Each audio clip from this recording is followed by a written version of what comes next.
सगळे आलेले आहेत। आता आपण पाहतात BMCचे जे कर्मचारी आहेत त्यांचं पण अभिनंदन केलं पाहिजे।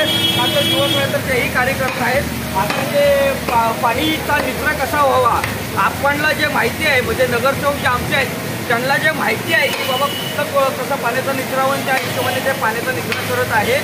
झगझगती मुंबई प्रतिनिधी महेश कवडे।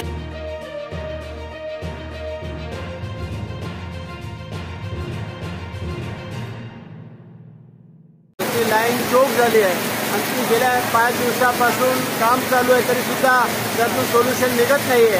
लोक आपण कचरा कलेक्शनला कचरा घेण्यासाठी घराघरात माणसं पाठवत असतो, परंतु लोक कचरा त्या ठिकाणी कचरा कलेक्शनवाल्यांना न देता या ठिकाणी नाल्यामध्ये कचरा टाकत असतात। त्याच्यामुळे मोठे चोक होत आहे आणि या ठिकाणी प्रतिवर्षी नालेसफाई जी होते त्याप्रमाणे नालेसफाई झालेली नाही। हे प्रशासनाचं निष्काळजीपणा आहे आणि प्रतिवर्षी जे लोक बोलतात दर वर्षाला बोललं जातं की हे नालेसफाई होत नाही, हातसफाई झाली। आता ही कोणाची हातसफाई?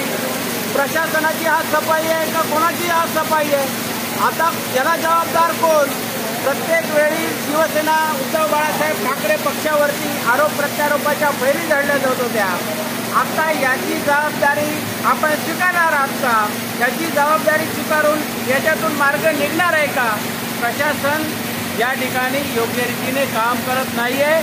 आपण महानगरपालिकेच्या निवडणुका घेतल्या नाहीत कारण आपल्या पायाखालची वाळू सरकणार होती। उद्धव साहेब ठाकरे यांची सत्ता परत बसणार होती म्हणून जाणून